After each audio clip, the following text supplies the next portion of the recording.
Kindness is the language that a deaf can hear and a blind can see. Mark Twain ने कहा था, और सच भी है। काइंडनेस इस दुनिया की सबसे प्योर फीलिंग्स में से एक है, पर सेल्समैन और ब्रांड्स ने इसे एक फसाड से ज्यादा और कुछ नहीं बना दिया है। ये एक ऐसा मिराज है जो हम देखना चाहते हैं, एक ऐसे परफेक्ट वर्ल्ड की उम्मीद है जिसे बहुत लोग करते हैं, पर कई ब्रांड्स ने इसी उम्मीद के ऊपर अपना पूरा के पूरा एम्पायर बना रखा है। वो चाहते हैं आप रेगिस्तान में उस पानी को देखो और उस मिराज के चलते आप उसके पास आते जाओ।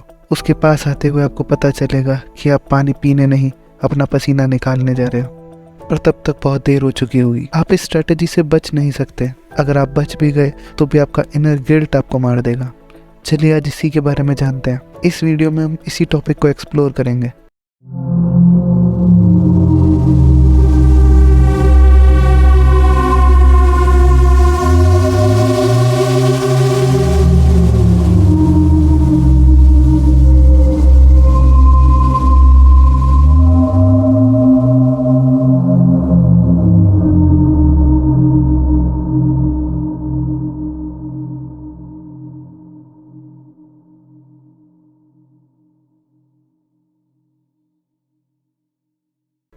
चलिए शुरू में इन ब्रांड, सेल्समैन और इन सब को छोड़ देते हैं। हम बात करते हैं काइंडनेस की। तो जैसे ही कोई हमारे साथ कुछ काइंडनेस करता है या कोई भी अच्छा काम करता है, हमारे दिमाग में एक इंस्टेंट ऑब्लिगन बन जाता है उसके लिए कुछ अच्छा करने का। वो इंसान या ऑर्गेनाइजेशन हमें अच्छा लगने लगता है। ऐसा ही एक्सपेरिमेंट एक अमेरिकन साइंटिस्ट ने किया था। तो अमेरिका में एक ट्रेडिशन है, वहाँ लोग अपने रिलेटिव्स को लेटर भेजते हैं क्रिसमस पे। यूजुअली उस लेटर में या तो अच्छी विशेज़ होती हैं या उनके लिए कुछ पैसे होते हैं। तो एक अमेरिकन साइकोलॉजिस्ट ने इसी पे एक्सपेरिमेंट करने की सोची। उन्होंने 100 अनजान लोगों को एक लेटर भेजा और उसमें बस मैरी क्रिसमस लिख दिया। इस लेटर में उन्होंने मैरी क्रिसमस के साथ $100 भी डाल दिए। 4 दिन बाद उन 100 अनजान लोगों में से 96 लोगों ने रिप्लाई कर दिया।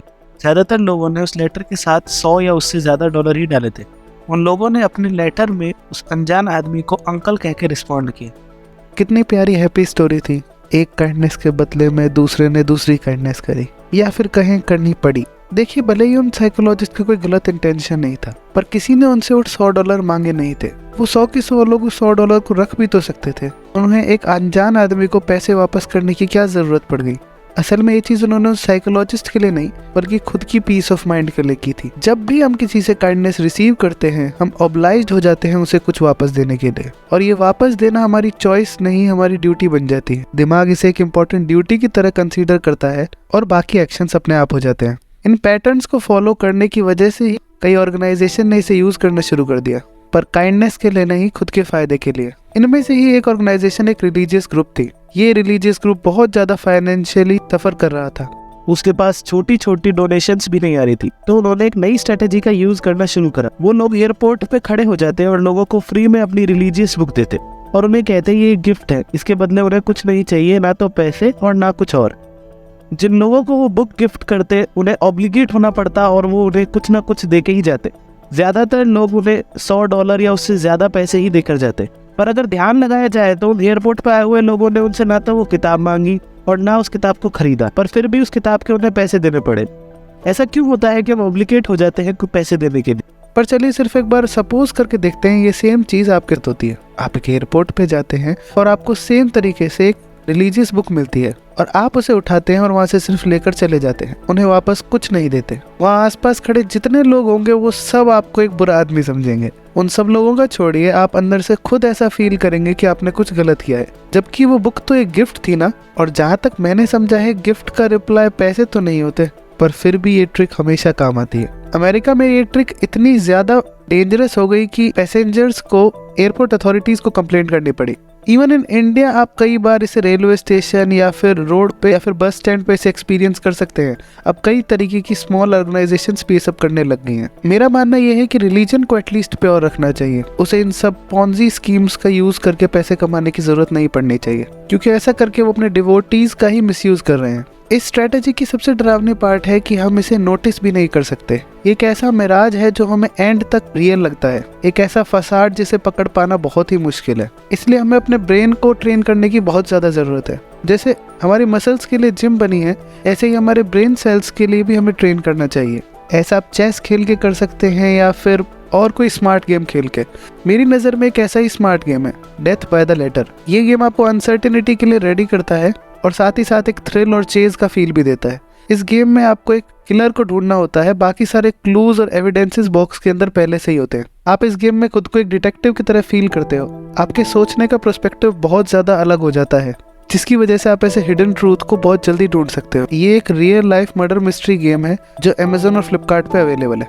जो ट्रिक उस रिलीजियस ग्रुप ने यूज करी उसे फिर भी पकड़ा जा सकता है, पर अगली ट्रिक खुद मेरे साथ हुई है कुछ दिन पहले, और वो बहुत बहुत ज्यादा स्केरी है। भले ही मुझे उससे कुछ ज्यादा लॉस नहीं हुआ, पर ये अगर सही तरीके से यूज किया जाए तो बहुत ज्यादा हार्म पहुंचा सकती है।